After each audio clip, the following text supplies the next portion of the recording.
Welcome sa atin lahat. At ngayon ay magsisimula tayo sa ating word.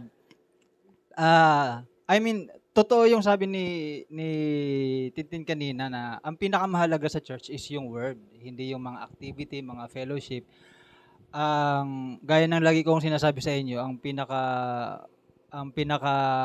madalas kasi nangyayari sa mga Kristiyano, nagiging activity oriented masyado tayo na para bang kailangan i-keep natin ang church alive. Kailangan laging merong pasok. Yan. Kailangan laging merong yung ano mo, kapatid mo. Ay nga, si ano? Ay, LG? Eljan ka, di ba? Ay, LG? Yan ako. Eljane. O, di ba? Kasi, kala mo niloloko yan. Ayun. Ah, dito sa GTF, ayaw natin na tayo ay maging ganon. Okay? Gusto natin mag-build ng tamang foundation na kaya ka nagcha-church dahil gusto mong matuto, gusto mo ng word. Yun yung pinakamahalaga kasi yung mga activity, wala namang masama dyan. Pwede natin gawin yan as long as may chance. Pero hindi lagi tayo may chance na magaganyan-ganyan. So, pagka nawala yan, baka wala na rin gana magsimba yung iba. Okay? Kasi parang kailangan active, yung kailangan laging masaya, tawanan, parang ganun. So, magandang motivation kung bakit tayo nagsisimba is tayo ay after ka sa word. Yan. You are after doon sa word ng Lord. Amen? Kasi at the end of the day, yan din talaga ang magagamit mo sa life mo. Okay? Maaaring tumawa ka sa loob ng simbahan, pero bukas, pagharap mo sa buhay, hindi mo naman magagamit yung naitawa mo kahapon eh. Ang magagamit mo yung kung ano yung natutunan mo.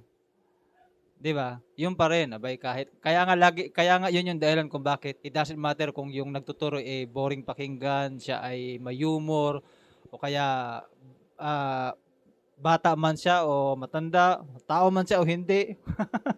Ano ba? Basta nagsasabi siya ng totoo. Kasi at the end of the day, ang pinakamahalaga sa church, yung turong tama. Yung turong totoo. Okay? So kaya yan. Nung last week, ang napag-usapan natin is regarding salvation. Okay? Naitakil ko sa inyo yung mga bagay na yung 1 Peter chapter 4 verse 18. Okay? So, ulitin ko yun sa inyo, no? 1 Peter chapter 4 verse 18. So, doon nagbukas yung ating topic noong nakaraang Sunday. At ito, continuous to. Okay? So, hopefully matapos ko to ngayon. Kung hindi, may next week pa naman. Bahala na. 1 Peter 4:18. Tulad ng sinasabi ng kasulatan, kung ang taong matuwid ay napakahirap maligtas, ano kaya ang kahihinatnan ng mga makasalanan at hindi kumikilala sa Diyos? Ayun. So, sabi ng Bible, no? If the righteous one is scarcely saved.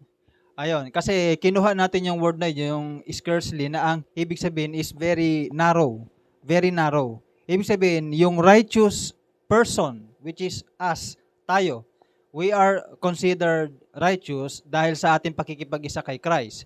So wala tayong problema sa pagiging righteous natin. But the problem is, yung pagdaan mo doon sa narrow, yung napakahirap maligtas.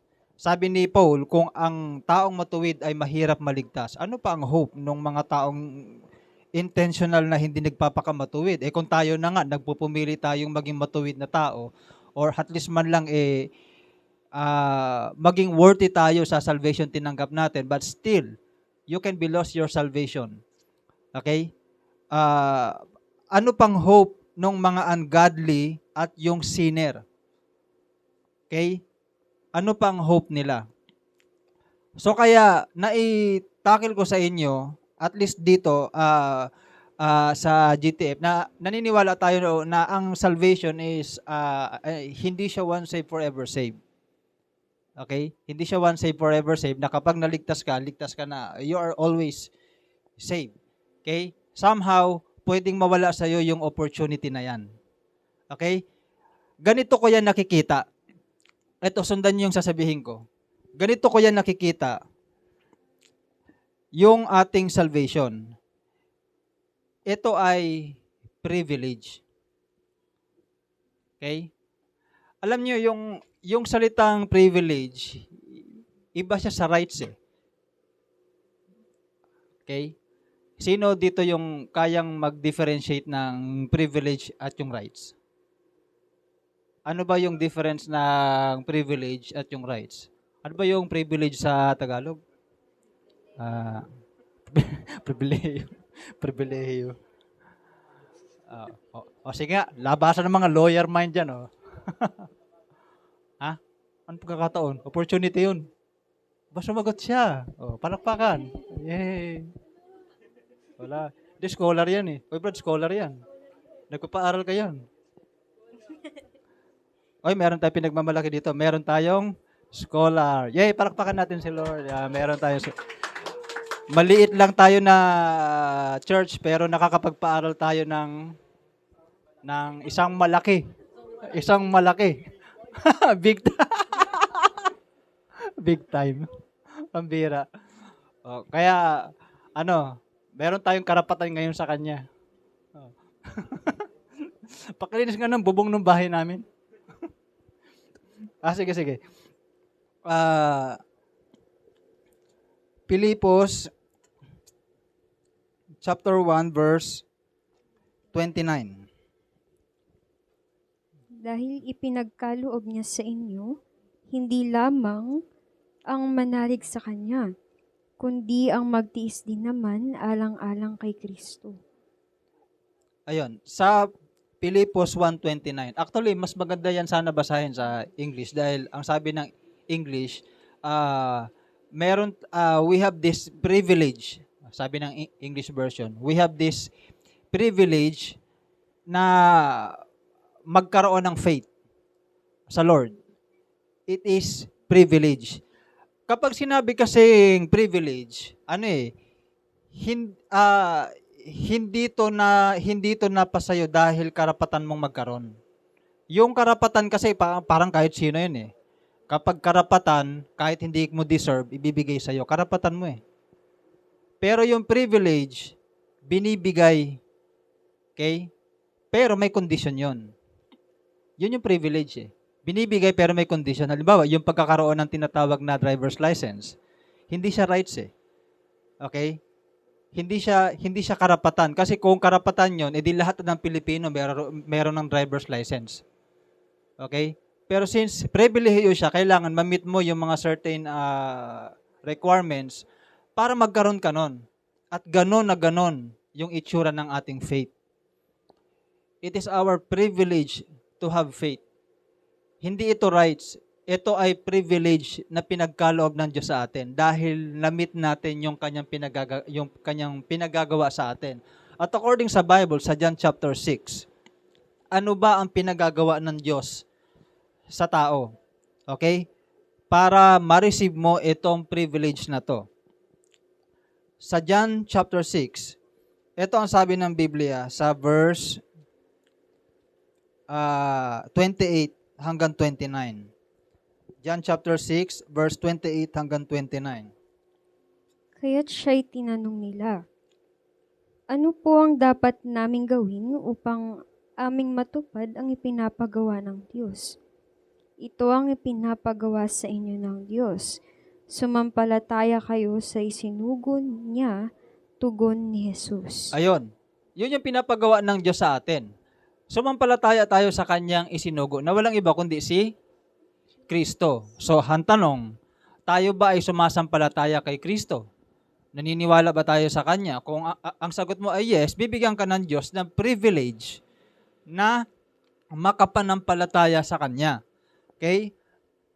At ang interesting doon sa verse na yon, yung sa Pilipos chapter 1, yung sabi na sa natin kanina, hindi lamang privilege na sumampalataya kundi yung privilege na makikabahagi ka sa suffering of Christ, sa suffering ni Christ. That's why I strongly believe na ang Kristiyano ay kabahagi ng suffering. Gaya ng nasusulat sa talata. So, inaasahan dapat natin na meron tayong suffering. So, hindi ito kagulat-gulat sa atin. It is part of our calling na maging partakers ng pain, ng suffering ni Christ. Okay? At least nga si Paul tanggap niya na talagang meron siyang katungkulan na ipagpatuloy yung paghihirap ni Kristo para sa iglesia. Okay?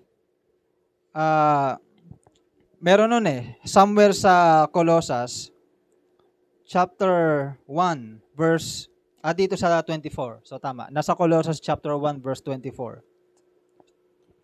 Nagagalak ako sa aking paghihirap, alang-alang sa inyo, sapagkat sa pamamagitan nito'y naipagpapatuloy ko ang paghihirap na kailangan pang gawin ni Kristo para sa iglesia na kanyang katawan. Ayun. Sabi ni Pablo, paghihirap na kinakailangan pang gawin ni Kristo. Okay? So, si Kristo bilang lingkod ng Diyos, pinagpapatuloy niya yung paghihirap ni Kristo para sa iglesia. So, in the same manner, ganun din tayo. Ang sabi ni Paul, imitate me as I imitate Christ. Ano ba ang ginagawa ni Paul? Pinagpapatuloy niya yung paghihirap ni Kristo na kailangan pa niyang gawin sa iglesia. Hanggang ngayon kasi si Kristo nagtatrabaho pa para sa iglesia. Okay? At marami pa siyang ginagawa. At isa sa mga ginagawa ng Diyos ay binabago niya tayo unti-unti. At ang pagbabago ay hindi madali yun. Sabi nga ng Biblia sa Colossus 1, 5 o 6 ba yun? Siyang nagpasimula ng gawaing ito ay tatapusin niya. Tama ba? 1. O Pilipos ba yun o Colossus? Ayun, Pilipos pala. Pilipos chapter 1 verse 6. Natitiyak kong ang mabuting gawang pinasimulan sa inyo ng Diyos ay kanyang lulubusin hanggang sa araw ni Heso Kristo. Ayun. Sabi ni Pablo, yung pinasimulan ng Diyos sa atin ay lulubusin niya hanggang sa araw ng pagbabalik ng ating Panginoong Hesus. Kaya yung pagtatrabaho ni Kristo, hindi pa tapos sa ating buhay. God is working. Okay? Tayo lang naman yung impatient Impatient ka, maging sa iyong sarili, napaka-impatient natin. Bet kaya ganito, hanggang ngayon, random ko pa rin yung kasalanan. Be patient with yourself.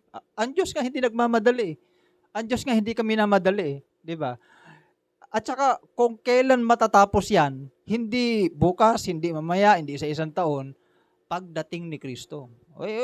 Pagka namatay tayo. Di ba? But habang tayo ay nabubuhay, ang Diyos ay patuloy na nagtatrabaho sa atin. Marami siyang binabago sa atin. At hindi nagmamadali ang Diyos kagaya nung hindi niya pagmamadali kay Abraham. Okay? It takes so many years para ma-develop kay Abraham yung tinatawag na faith. Okay? Hanggang sa matutunan ni Abraham yung totoong diwa ng pananampalataya. Yun ay ang maniwala ka kahit hindi mo nakikita. I-claim mo yung pangako ng Diyos kahit hindi mo pa nakikita. Okay? At sabi ng Biblia, hindi nang hina si Abraham. It takes 25 years para matupad yung pinangako ng Diyos sa kanya na anak. Okay? So, kaya natuto si Abraham, kaya ang tawag sa kanya ni Pablo sa Roma chapter 4 is Father of Faith. Kasi siya yung unang-unang tao na talagang pinangakuan ng Diyos ng ang tagal bago natupad. Ang punto ko doon, ang Diyos hindi siya nagmamadali. Pero kung minsan tayo nagmamadali. Na tapusin kagad ng Diyos yung kanyang ginagawa. Ano man yung ginagawa niya sa atin, tapusin kagad niya. Okay? But that's a part of yung ating changes. Okay? Kasi tayo, sabi ng Biblia, binabago tayo ng Diyos from glory to glory. Nalala niyo yun? Binabago niya tayo from glory to glory until na maging kamukha natin ang ating Panginoong Jesus. Sabi ng 2 Corinthians chapter 3 verse 18 yata yun. Yung bandang dulo, binabago tayo ng Panginoon from glory to glory. Okay? So, o kaya na ililista natin or na i-recite natin. Tama ba? Sige, pakibasa. At ngayong naalis na ang talukbong, nagniningning sa ating mga mukha ang kaluwalhatian ng Panginoon. At ang kaluwalhatian iyan na nagmumula sa Panginoon na siyang Espiritu ang siyang magbabago sa atin mula sa isang antas na kaluwalhatian hanggang tayo'y maging kalarawan niya. Ayun, nakita nyo? Ano yung goal ng prosesong pinagdadaanan natin sa Diyos? Ang goal dyan is maging hanggang sa tayo maging kamuka. Ayan. Sino gusto mo maging kamuka? Ongos. Diba? So hanggang sa maging kamuka tayo, o hanggang sa maging kamuka natin yung likeness and image of Christ. Amen? Kaya maging patient tayo sa ginagawa ng Diyos. So habang nagiging patient tayo sa ginagawa ng Diyos sa buhay natin, sikapin lang natin talaga na yung kaligtasan natin is hindi masayang, hindi siya mawala. Kaya kung matatandaan nyo nung Sunday, 4 na bagay, no, yung na-share ko. Tama ba? 4 na bagay. Ano yon, yung para ma-workout natin yung ating salvation? Naalala nyo? Sabi ng Bible, work out your own salvation. Okay? Work out your own salvation. So, there are 4 things na natukoy ko rito. Number 1 is to intensify your obedience to Christ. Intensify your obedience to Christ sa kanyang utos. Okay? So, ang ibig diyan sabihin ni Pablo sa Filipos chapter 2 verse 12, sabi niya kasi doon, kung gaano kayo kasipag na sumunod kay Kristo nung kasama niyo ako, mas lalo kayo dapat maging masipag ngayong wala ako sa inyo. Sabi ni Pablo. Kasi ang worry ni Pablo sa mga taga-Pilipos, baka sila ay manghina, mawala kay Kristo kapag wala na si Pablo. Kaso nangyari na nga. Talagang wala na siya. Okay? Kaya sabi niya, ngayong wala na ako, i-intensify nyo pa yung inyong obedience kay Christ na para bang kasama pa rin ninyo ako. Anyway, nababantayan naman tayo ng Diyos, di ba? Nakikita naman tayo ng Diyos. Kasi minsan meron tayong ganong sakit na wala naman yung kapatiran eh. Wala naman yung mga leader eh. Wala naman yung mga ka-churchmate eh. Wala namang sisita sa akin, kaya para bang kahit anong gawin ko, okay lang. So, kung ganun yung ating pananaw, malalagay sa alanganin yung kaligtasan. You're not working your own salvation. Parang ganon. Again, sabi ng Bible, kung ang taong matuwid ay hirap maligtas, ano pa ang pag-asa ng taong hindi nagsusumikap patungkol dito? Okay? So, unang bagay na para magawa natin na ma-workout ang ating salvation is to intensify your obedience to Christ. Pangalawa, continue in the hope of faith. Magpatuloy ka sa pag-asa na yun yung sinasampalatayanan mo. 'Di ba? Pag-asa ng iyong pananampalataya. Ano ba yung hope natin dito sa pananampalataya natin? Malinaw pa ba sa inyo yun? What is the hope of your calling? Kung matatandaan nyo, ang sabi ni Pablo sa Efeso 1:18, tama ba yun? Efeso 1:18, naway maliwanagan, yung, I pray that the eyes of your understanding may be enlightened. Pakibasa nga nun. 18 yun, alam ko eh. Naway liwanagan ng Diyos ang inyong mga puso upang malaman ninyo ang pag-asa na para doon ay tinawag niya kayo, kung gaano kasagana ang pagpapalang inilaan niya para sa kanyang mga banal. Ayun. Yan ay prayer ni Paul. Sabi niya, nawa maliwanagan ang inyong pag-iisip kung gaano kaganda, gaano kalawak, gaano kabuti, gaano ka-wonderful ang inihanda ng Diyos para sa mga banal. Okay? Ang problema, hindi tayo tumitingin doon. Doon sa hope na yon. Ano ba yung hope na yon? Titus chapter 2, verse 13.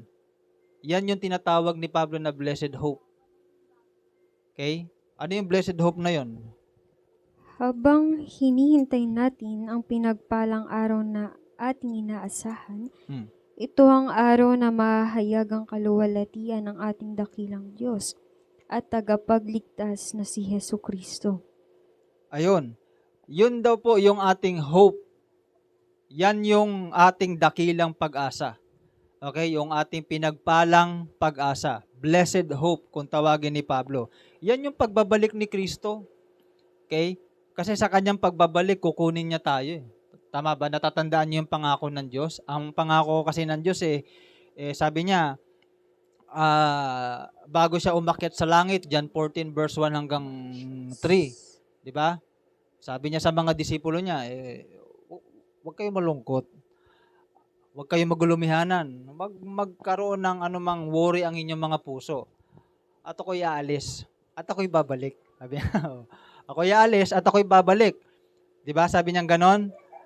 Kung hindi ganon, sabi niya, pag-alis ko, sabi ni Kristo, ipaghahanda ko kayo ng tirahan doon sa bahay ng aking ama. Kasi sabi niya, doon sa bahay ng kanyang ama, maraming silid.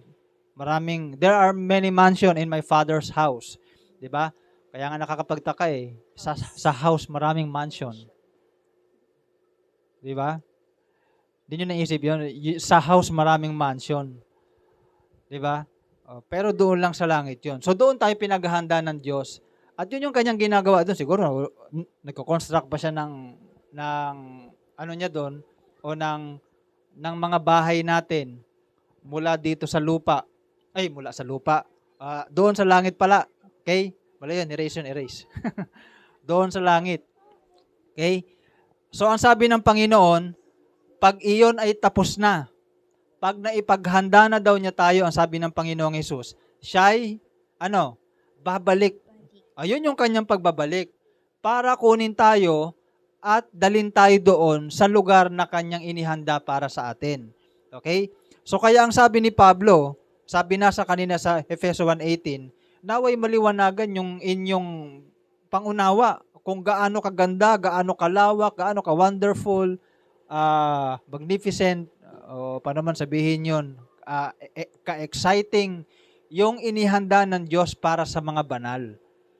Amen? Okay?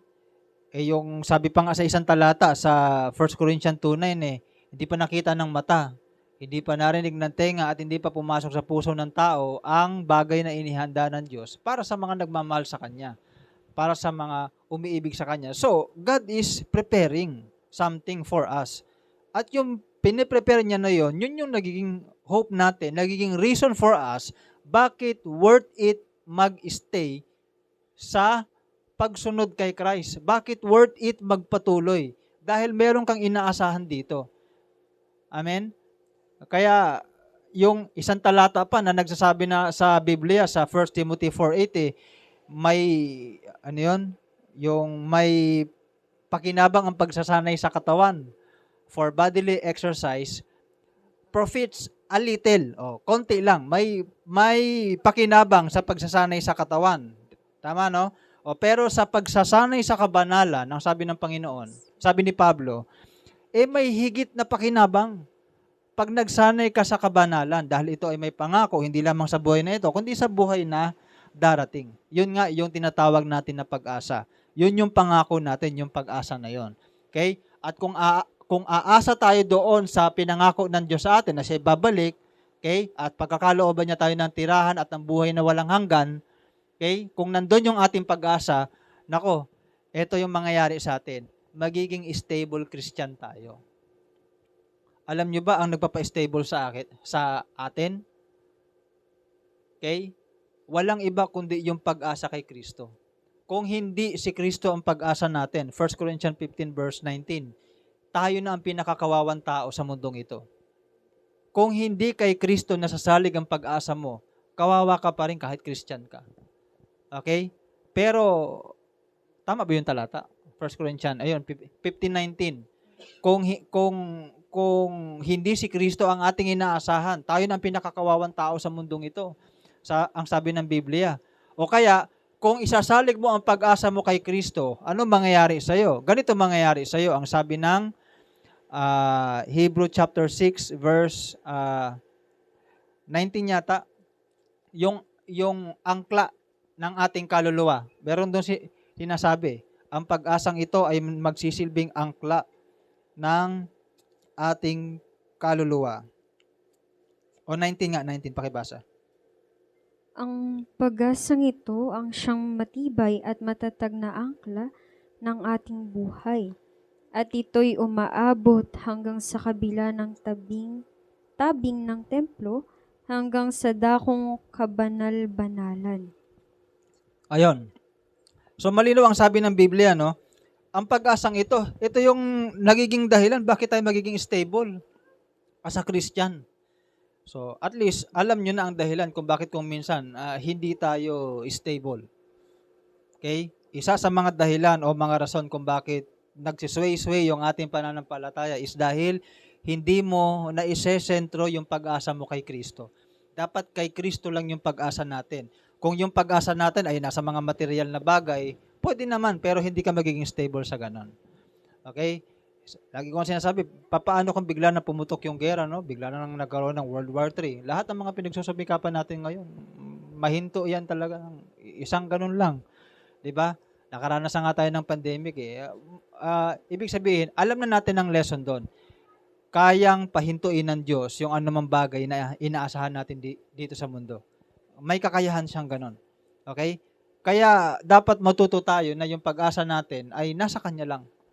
Wala dito sa mundo. Ayan.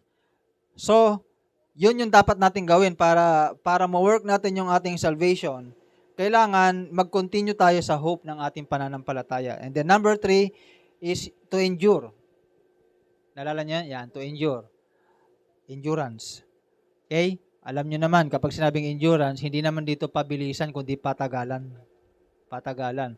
Ang tulin-tulin mo nga, malayo pa ang finish line, naghika-hika ka na kasi binilisan mo agad eh. Ayan, nahinto ka tuloy. Tama? So, ang pagiging Kristiyano, hindi to madalian. Wala ditong mabilisang proseso. Kaya nga, yung sabi ko kanina, kailangan maging patient ka. Kaya nga nagiging problema kapag yung changes ng isang tao, tinataasan mo yung expectation. Mahirap yun eh. Kasi wala tayong power na baguhin ang ating kapwa. I don't have power to change you. Hindi ko trabaho yun.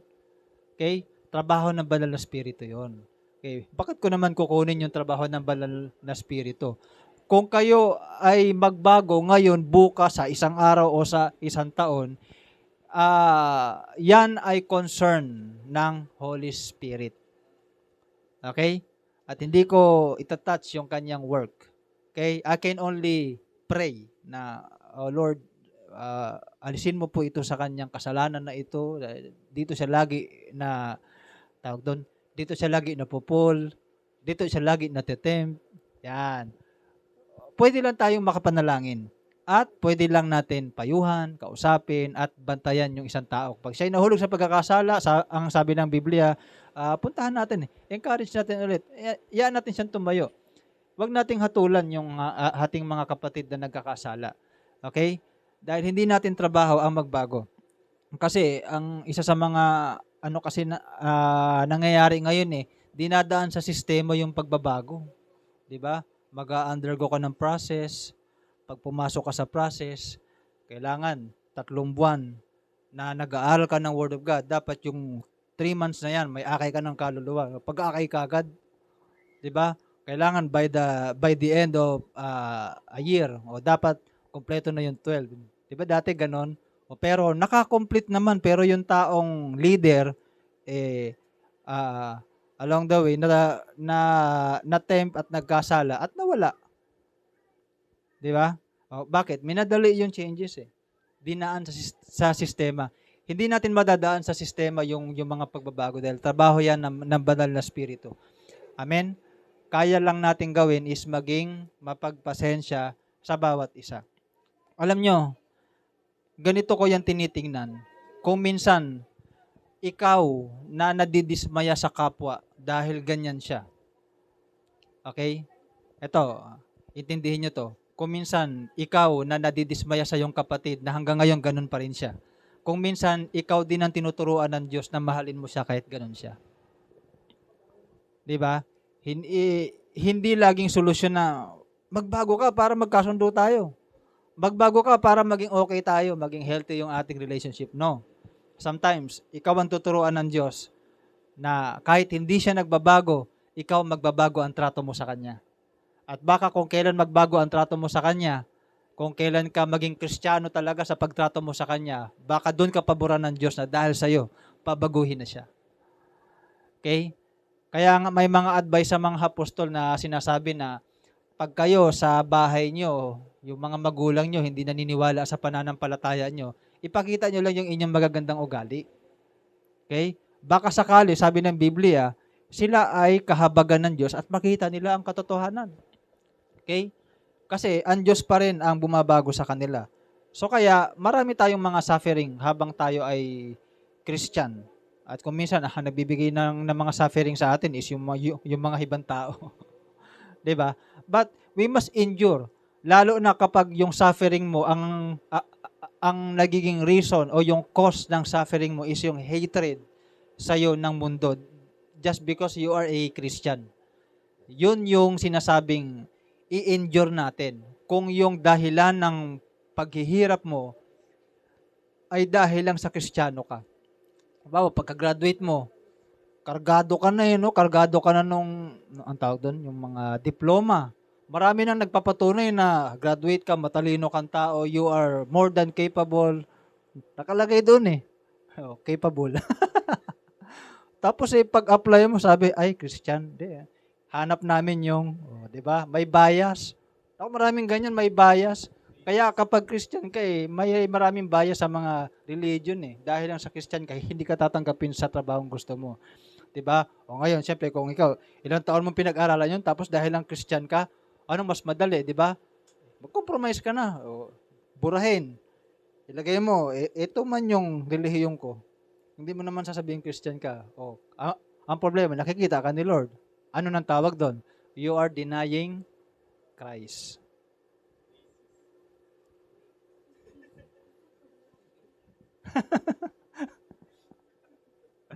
Racism. 'Di ba? Kaya we must endure. Kung dahil lang sa Christian ka, mawalan ka ng opportunity na dito sa mundong to, sabi ng Bible, you are blessed.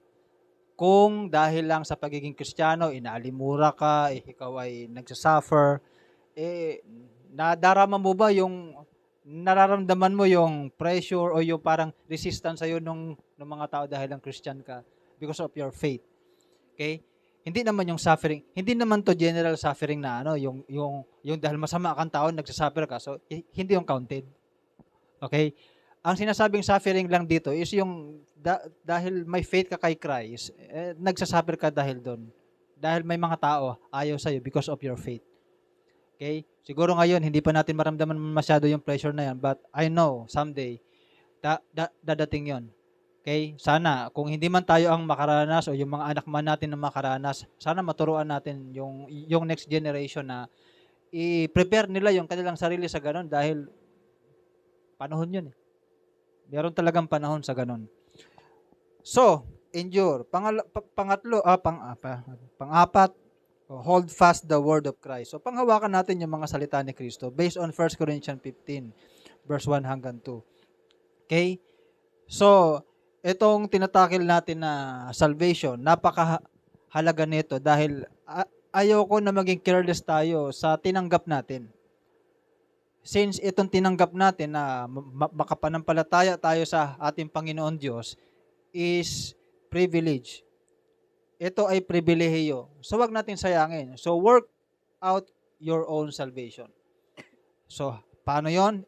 Intensify your obedience, continue in the hope of faith, endure till the end, at hold fast to the word of Christ.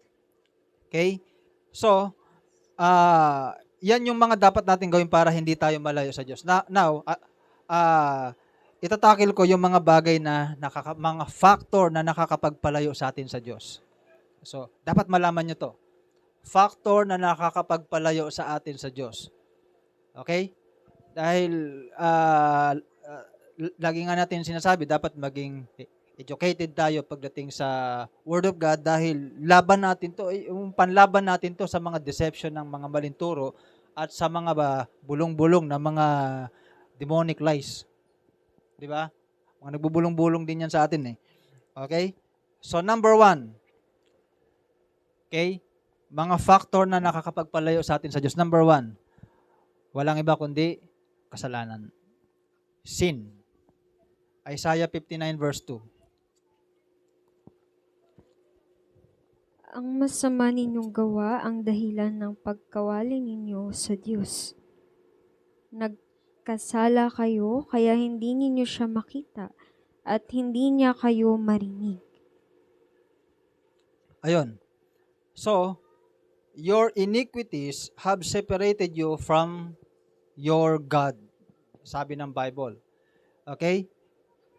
So, kapag sinabing na-separate, okay, anong sinasabi nun? Pag nahiwalay. Dating magkasama, nagkahiwalay. Okay? Iba naman yung hindi pa napagsasama. Iba pa yon. Okay? Pero dito, magkasama na sila. Ang tinutukoy kasi dito yung Israel. So, tinawag na sila ng Diyos, natanggap na nila yung kautusan, yung kay Moises, natanggap na nila. Pero kahit na meron silang ganon, lahat ng bagay na makapagtuturo sa kanila para maging makadiyos sila is naranasan pa rin nila na ma-separate sila kay Lord sa pamamagitan ng kanilang pagkakasala. Kaya kung may mga inaalagaan tayong kasalanan, so siguro better na pag-isip-isipan na natin yan. Okay? We should stop it. Okay?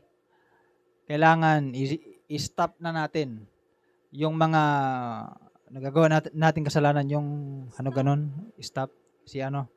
Stop. Oh. Siguro bili tayong pulang ilaw, no? Lagi nakapula. Stoplight. Ang problema kasi sa kasalanan, 'di ba?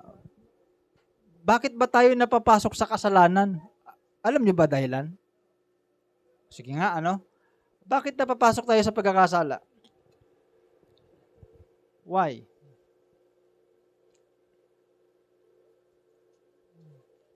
James chapter 1. Galing 14 verse 15. Tama, Brad. Tagal mo nang hula, ngayon ka lang tumama. Tagal. Game. Game, pakibasa. Natutokso ang tao kapag siya'y naaakit at nagpapatangay sa kanyang sariling pagnanasa. At ang pagnanasa kapag naitanim sa puso ay nagbubunga ng kasalanan. At ang kasalanan sa hustong gulang ay nagbubunga ng kamatayan. Ayun. Yung pagnanasa, meron kang pagnanasa. Sabi rito, natutokso ang tao kapag siya'y naakit at napatangay sa sariling pagnanasa. Okay? So, yung pagnanasa, hindi natin yun maiiwasan, okay? Hindi mo maiiwasan yun. Magkakaroon ka ng pagnanasa sa masama. Pero, yung magpatangay ka, ibang usapan yun. Okay? Yung magpatangay. Kaya nga, tutoksohin ka kasi meron kang pagnanasa. Kasi yun yung nagsisilbing weak point mo ngayon bilang tao. 'Di ba? Halimbawa natutokso kang kumain ng isang pagkain bawal sa iyo. Kaso masarap. Halimbawa ano ba pwedeng halimbawa diyan, yung mataas yung sugar mo, ano bang sakit nun? High blood, sobra sa dugo. Ano? Sweetheart. Ayun. Diabetes, no? Halimbawa, ganon. Di automatic, bawal ka sa pagkain matatamis, kagaya ng cake. Diba? Yung mga matatamis, yung cake. Halimbawa. Kaso, desire mo yung cake na yun. Gustong-gusto mo yun. Di may pagnanasa ka, tama. So, ibig sabihin, doon ka matutokso. doon ka matutokso. Pero halimbawa, may sakit kang diabetes, wala ka namang, ever since, ayaw mo talaga yung cake. Di ba? O kahit offeran ka nun, walang struggle, tatanggihan mo talaga yon. Pero ang problema, kapag ka may pagnanasa ka sa isang bagay, okay? Pagka may pagnanasa ka sa masama, ikaw ay lalapitan ng kaaway, ikaw ay kanyang tutuksohin. Okay? Ngayon, pagka napatangay ka na sa iyong sariling pagnanasa na masama, ito ay matatanim sa iyong puso at magbubunga ito ng pagkakasala. So sa ganun tayo, yun yung paraan na tayo ay nagkakasala. Okay? Ito, pakibaba.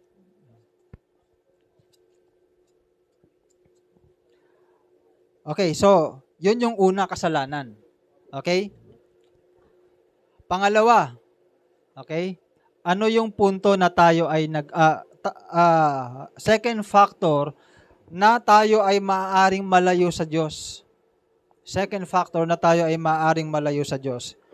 Pangalawa is nakasulat sa Hebrew chapter 3 verse 12 hanggang 13. Hebrew chapter 3 verse 12 hanggang 13. Mga kapatid, ingatan ninyong huwag magkaroon ng sino man sa inyo ng pusong masama at walang pananampalataya na siyang maglalayo sa inyo sa Diyos na buhay.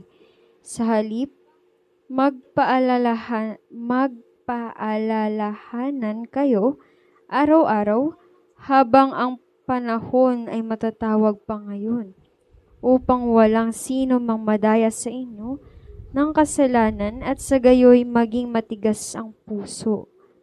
Ayun. So, pangalawang factor kung bakit tayo malalayo sa Diyos is yung heart of unbelief. Okay? Pusong walang pananampalataya. Yung kawalan ng pananampalataya sa Diyos, nakakapagpahiwalay din pala sa atin yun sa Diyos. Actually, dalawang bagay ito eh. Pusong walang pananampalataya at pusong masama. Yan. Yung very natural sa puso mo na makapag-create ng mga kasamaan. Kasi yung puso mo, masama talaga. Okay? At nagiging masama lang naman ang puso natin kung wala dyan ang salita ng Diyos. Okay? Alam nyo kasi ang nagko-cure sa heart natin is yung Word of God eh. Okay? Ang nagko-cure sa heart natin para yan ay mawala yung kasamaan dyan is yung salita ng Diyos. According sa Hebrew chapter 4 verse 12. Okay? Kaya sabi ni Pablo sa Hebrew 4:12, ganito. Ang Diyos lamang, ay di ba? Santiago pala to.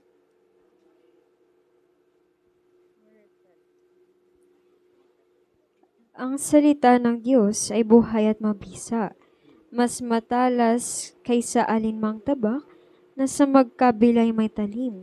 Ito'y tumatagos maging sa kaibuturan ng kaluluwa at espiritu, ng mga kasukasuan at buto, at nakakaalam ng mga iniisip at binabalak ng puso.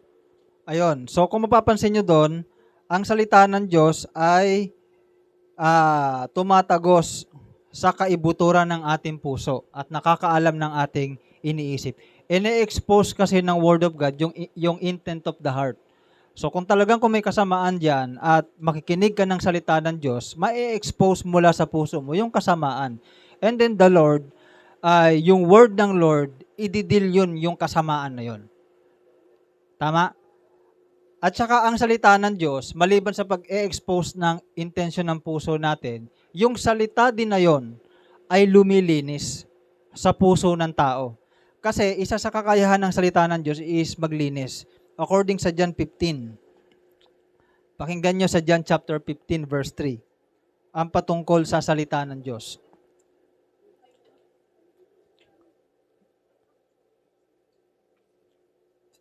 Nalinis na kayo sa pamamagitan ng salitang sinabi ko sa inyo. Ayun. So, maliwanag ang sabi ni Kristo, no? Nalilinis tayo sa pamamagitan ng mga salita niya. Kaya kung yung salita ng Diyos ay nasa puso natin, kagaya ng sinasabi ni Haring David sa awit 119, okay? Meron siyang sinabi doon na sa puso ko itatago ang banal mong kautusan upang hindi magkasala laban sa iyo. 'Di ba? Verse 11 yata 'yon. Ang ang salita ng Diyos itinatago sa puso. Dapat dumediretso yan sa puso natin. Amen? Kasi yun lang ang pwede makapag-cure sa masamang puso natin. Or else, mananatili sa kasamaan ng puso natin. Eventually, malalayo ka sa Diyos. Okay? Malalayo tayo sa Diyos. At magtataka ka na lang bakit napaka-natural ulit. Napaka-natural ulit na parang gumawa ng mga makamundong bagay na dati na-overcome mo na. Ngayon, bumabalik ka na naman doon tuloy ngayon doon. Kasi, yung salita ng Diyos, hindi na natin binubulay-bulay ulit. Kaya tingnan nyo, ang payo sa Hebrew chapter 3 verse 13, exhort one another daily. Okay? Kailan daw tayo dapat nagbubulay ng salita ng Diyos? Daily. Exhort. Magpaalalahanan tayo sa bawat isa. Kaya napakahalaga sa atin somehow na ginagawa natin na evening devotion. At least we have this chance na makapag-usap, makapagbulay ng salita ng Diyos at least gabi-gabi. Okay? At maari kasi kung minsan dahil sa sobrang na natin sa bawat isa, na natin yung ang kakapal na ng mga books natin sa bawat isa. So at least nakakapag-istorya na kayo ng mga buhay nyo at right that moment napapayuhan ko agad kayo. Nakakapagbigay kagad ako ng mga talata straight from the Word of God, how to deal your concern. 'Di ba? At least yun yung advantage. Sabi ng Biblia, okay, exhort one another daily. Okay? Let us yung magpaalalahanan tayo sa bawat isa. Okay? Anong ipapaalala natin sa bawat isa? Okay? Yung utang, yung tithes nyo raw. Wala nang nagsusulat sa may sobre dito. Ibig sabihin, wala na kayong problema. Wala na kayong problema. Ayun magsulat lang kayo doon. Choice niya kung lalagyan nyo. Walang husga sa inyo. Yan ang maganda rito. Konsensya nyo na lang. Pambira. Ganun pa rin eh. Di counted yun. Okay. Ang layunin, yung Hebrew 3 verse 13, ang layunin ng exhortation is magpalakasan. Magpalakasan tayo sa bawat isa. You need to be strong, sabi ng Biblia. Be strong in the grace that is in Christ. Okay? 2 Timothy, I think nasa 2 Timothy chapter 2 verse 1, kung di ako nagkakamali. Be strong in the grace that is in Christ. Paano magagawin yan?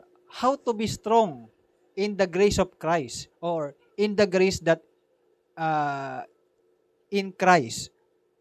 Paano mo gagawin yon? Hebrew 10:25. Huwag mong kaligtaan ng pagdalo sa pagkakatipon. Gaya ng ginagawa ng ilan. Dito magpapalakasan tayo. That is the purpose of fellowship. Magpalakasan. Okay? Nakakapagkape tayo, nakakapagkain tayo ng tinapay, inubusan tayo ng isa, tapos nagkakaroon tayo ng mga ganon-ganon, automatic na payo, nakakapag-istorya kayo ng mga concern nyo sa buhay, sa work, di ba? At least yung ating devotion, hindi siya formal. Okay? Pwedeng mabago yung mga topic, depende sa kung ano yung kailangan nung nagtatanong, o so kung ano yung need nung bawat isa. Okay? Kumbaga real time yung pagbibigay ng yung counsel o yung pagbibigay ng word of God. Okay? So, that's the advantage. Kaya, para hindi ka malayo sa Diyos at hindi ka makadevelop ng unbelief heart at hindi ka makadevelop ng wicked heart, okay? Kailangan mag-participate ka sa fellowship at mas magandang fellowship every day. Yan, every day. Kaya, kung yun, hindi na tayo nakakapag-fellowship almost every day, makikitaan nyo ang sarili nyo ng mga panghihina din dyan. Okay? O kaya naman, pilitin nyo kahit kayo lang. Halimbawa, hindi naman talaga kayo nakakapunta rito. Pilitin nyo na at least kayo, sa bahay nyo, sa work nyo, sa school nyo, mag-take kayo ng time, o sometime na makapagano kayo, na makapagbulay kayo, personally ng Word of God. Read your Bible in your cellphone. Ganon. O kaya, listen to your Bible. Okay? Hindi na read ngayon, no? Listen. Oh. Nagagawa niyo na ba yon? Ako kasi, para sa akin, sa ngayon, very practical way na napaka-busy natin. Para tayong espiritu eh. Pag ganun tayo no? Yung toes and fro's. Sabi ni Lord, Satanas, saan ka galing? Ako po'y paroot pa rito. E di ba ganun din tayo ngayon? Paroot pa rito. Lalo yung nagaganon. Paroot pa rito. We are very busy people. Napaka-bilis, yung natin sa buhay. Lahat minamadali natin. Okay? So, anong gagawin natin? Paano ka magkaroon ng time ngayon? Okay? Pinakamadali, pakinggan mo na lang yung Word of God sa yung cellphone. Tama? Meron naman tayong yung wireless, no? Wireless, no? Tapos saka Bluetooth, tapos connect doon sa nasa tapos narinig mo yung pinapanood niya. Nangyari sa akin yun eh. Nanonood pa naman nung narinig ko tuloy. Di ba meron ganung Bluetooth ng agaw ng ibang frequency? Salbahe. Anyway, ano lang naman yun na practical way. Kung talagang very busy person kayo, so Bluetooth na lang kayo. Wireless. And then, listen to your Bible. At least kahit meron kang ginagawa, active ka naman sa pakikinig ng salita ng Diyos. Napaka-convenient po nun. Okay? At yun ay talaga ginagawa ko. Actually, isa yan sa mga reason kung bakit natatandaan ko yung mga chapters, yung mga context ng mga book. Dahil everyday, napaka-consistent kong makinig lagi ng Bible. So, kasi alam ko ang sarili ko, hindi naman mataas ang aking, hindi ako ganun yung mabilis makapag-memorize. Din ako, slow to learn lang din ako. Pero madadaan din sa mga diskarte. Sabi ko nga siguro bago nyo ako nakilala, taon na ang lumipas na, nababasa ko na yan. Ayan. Kaya kung ano yung mga tanda ko ngayon, dekada na ang pinuhunan din nun. Ayan. Dekada na rin yun. Okay? So, anyway, yun lang ay practical way na, masasabi ko, very napaka-practical na paraan na binibigay ng Biblia for us na hindi tayo makadevelop ng masamang puso at pusong hindi sumasampalataya. Dahil kung pabayaan natin yan, hindi tayo makinig ng Word of God every day, hindi tayo nag-exhort daily, okay? Or hindi tayo nakikipag-fellowship daily, napakataas ang tsansa na malayo ka kay Lord at hindi mo pa alam. Malayo ka na pala sa Kanya. Okay? Pero sasabihin ko sa inyo yung mga sintomas. Ang isang pinaka-sintomas na medyo nalalayo ka na kay Lord, okay? Yung ikaw ay nalalapit sa paggawa ng masama. Madali kang matukso. Madali kang matempt. Yan. Isa yan. Okay? At titingnan mo yung practice mo as a Christian. Do you read your Bible? Do you pray? Yan. Yan yung mga titingnan mo ngayon, yung mga practices na yan. Pangatlong factor kung bakit tayo malalayo kay Lord. Pangatlong factor na tayo ay malalayo. Okay? Yung hindi tayo nagre-repent sa mga kasalanan natin. Yan yung pangatlong factor. Sabi ng James chapter 4 verse 8. Lumapit kayo sa Diyos at lalapit siya sa inyo. Hugasan ninyo ang inyong mga kamay, kayong mga makasalanan. Linisin ninyo ang inyong puso, kayong pabago-bago ang isip. Ayun. Sabi ng Bible, draw near to God and He will draw near to you. Okay? Pero may condition yon. Ano yon? Cleanse your hands, you sinners. Purify your heart, you double-minded. That is the condition. Kung gusto mo talaga lumapit sa Diyos, mag-repent ka. So yung seriousness ng pagre-repent, kailangan yon. Okay? Ibig sabihin ng sa kamay, linisin mo yung kamay, stop mo na yung mga ginagawa mo na yan. Ano man yan? Stop mo na. Sabi nga ni Christ, ang katumbas niyan sa salita ni Kristo, ganito, kung ang iyong mata ang nagiging dahilan ng iyong pagkakasala, dagdagan mo, gawin mo 3. No, 'di ba? Ano sabi? Dukitin mo. Di na bali mapunta ka sa langit ng wala kang mata kaysa naman yung pa yung maging dahilan, yung maliit na yon, small part of your body, pero itatapon naman lahat yun sa impyerno kasama yung buong katawan. Kung ang iyong kamay nagiging dahilan ng iyong pagkakasala, putulin mo. Kung ang iyong paa, putol. Kung ang iyong dila, putulin mo. Lahat cut off eh. Ano lang naman yon, hindi naman yon literal. Mamaya gawin talaga natin eh, no? Wala na akong kamay, wala na akong mata, lahat andito eh. Nakastore na dito. lahat ng mga nagawang pamboboso, lahat ng mga nagawang nasilipan, andito lahat. So wala na ring use kahit wala ka ng mata, andito naglalaro pa rin yung mga image, ganun din. Pero ang mga punto lang doon, i-stop natin kung ano man yung ginagawa natin. And let the Holy Spirit change your mind and change your heart. Trabaho ng banal na Espiritu yan. Pero ang tulong mo na magagawa mo sa Diyos is decide. Mag-repent ka. Mag-decision tayong mag-repent sa mga kasalanang nagagawa natin. I-stop na natin yan. Yun yung sinasabing cleanse your hands. Okay? Purify your hearts. Okay? Yung puso dapat malinis. Gaya ng sabi ko kanina, para maging malinis yan, dapat maging active tayo sa Word of God. Exhort one another daily. That's the only solution. Kung gusto mong yung puso mo maging maayos, read your Bible daily. Or, umating ka dito, at least tulong yon para mapaalalahanan ka. The purpose ng yan, ang purpose ng exhortation daily is to strengthen your faith in Christ. Kasi habang hindi pa dumadating si Christ, maraming factor sa mundo na mawala yung faith mo. Okay? Maraming factor. Kailangan makip natin yung faith na yan hanggang sa dumating si Kristo. Yan ang sabi ng Hebrew 10:25. Okay? Huwag niyong kaligtaan ng pagdalo sa pagkakatipon. Okay? Magpalakasan kayo, yamang nakikita ninyo na malapit nang dumating ang Panginoong Hesus. Okay?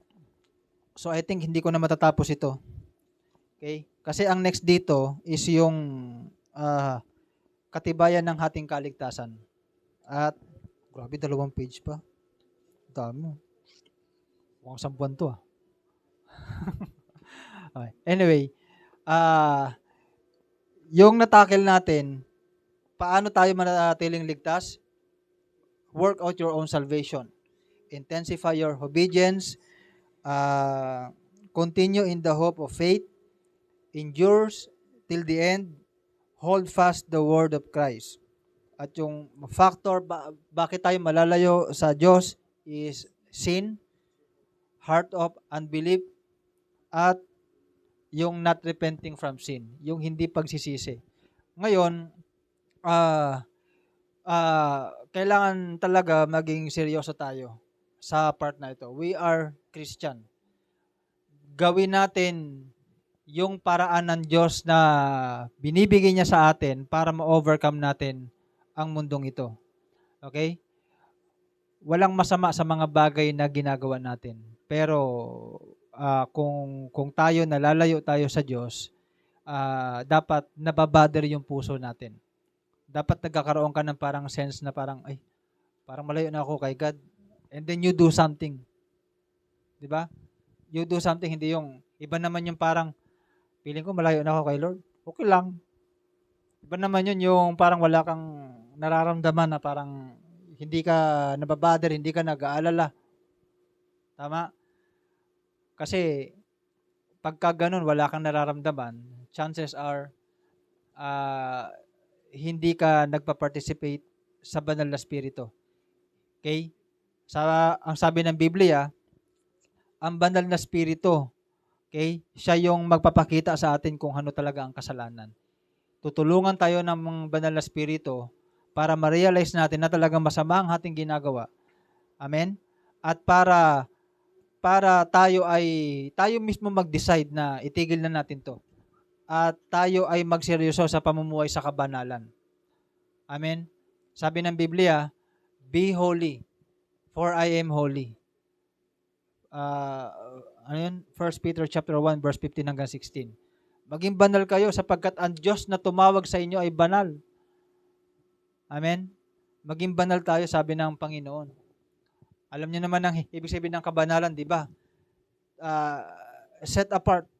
You are God's property. Huwag natin kalilimutan yun. Pag-aari ka ng Diyos, you are God's private property. Bakit? Tinubos ka ng Diyos eh. Ang Diyos ang bumili sa iyo eh. Basically, pag-aari tayo ng Diyos, ang Diyos ang gagamit sa atin. Okay? Siya masusunod sa atin.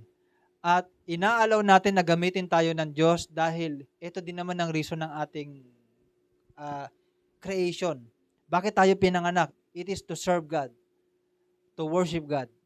Okay? So, binabalik lang tayo ng Diyos sa talagang kung ano yung pagkakalikha niya sa atin. Okay? We are part of His creation at ang sabi ng Bible, lahat ng nilikha ng Diyos nagbibigay ng glory sa Kanya. We are part of His creation. So we should glorify God in everything we do. Sabi nga ng Colossians 3:23, in everything you do it heartily. Na hindi mo yung ginagawa sa tao, ginagawa mo yan para sa Diyos. Every time na pupunta kang trabaho, do it for God. Every time na mag-aaral ka sa school, do it for God. Huwag ka mandaya. Be honest. Kung talagang di kaya, magpakatotoo. Okay? Mahirap naman yung pumasa dahil langopia. Hindi ka Kristiyano nun. Be honest. Pero kung mahina ka, mag-aaral ka. Mabuti. Amen? Ano mang ginagawa natin, huwag mong isipin ginagawa mo yan dahil may boss ka, dahil may leader ka. No. Ang tao na piniplease mo nun. Gawin mo yan. Nasa Diyos mo ginagawa. So, let us, yung pag-align ng ating, tawag doon, isip, yung mind natin, i-align natin sa ganun para laging tama yung ating intention. Okay? Sa ganun, nakatitiyak ako na hindi natin masasamantala ang bawat isa. Okay? Huwag nating samantalahin yung ating kapwa. Kahit na may nararamdaman ka dyan, wag mong i-abuse lalo yung weakness ng kapwa. Okay? Malaking tulong para sa akin yung sinasabi na in everything you do it heartily. Nasa Kanya mo ginagawa. Kaya pati sa pakikipagkapwa-tao, makipagkapwa-tao ka, alang-alang sa Diyos. Di ba? Pati nga yung paggalang sa magulang, ang sabi ng Bible, honor your father and your mother. Alang-alang kay Kristo. Sapagkat ito ang nararapat. Lahat, alang-alang eh. Alang-alang kay Kristo. Para hindi tayo nadidismaya na, karapat dapat ka ba galangin? Karapat dapat ka ba igalang? Di ba? Kahit hindi siya karapat dapat, ang sabi ng Bible, alang-alang kay Kristo. Gawin natin. Kung ganun na magiging isip natin, magiging maganda yung takbo ng ating intention. At hindi natin masasamantala yung bawat isa. At hopefully, magpatuloy tayo na mayroong ganung kaisipan. Okay? So, tumayo po tayo lahat.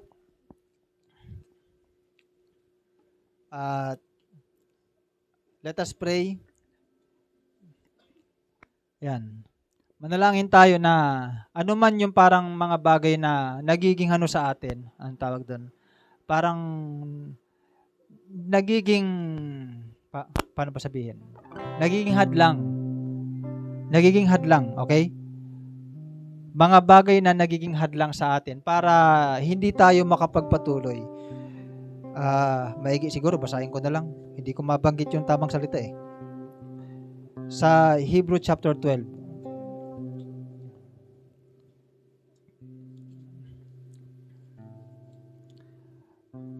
Ayun, sabi rito, kaya nga, dahil napapaligiran tayo ng mga napakaraming saksi, tanggalin natin ang anumang balakid at kasalanang kumakapit sa atin. Buong tiyaga tayong tumakbo sa takbuhing nasa sa ating harapan. Okay? So, kaya, since ang takbo ng ating mensahe ay about sa repentance, so, let us repent. Okay? So, magpipray ako, and then, isipin nyo, para panalangin nyo rin, kumbaga sabayan nyo, mag-agree tayo, we need to repent. Okay? At maisaayos natin yung ating Christian life. So let's pray. Panginoon,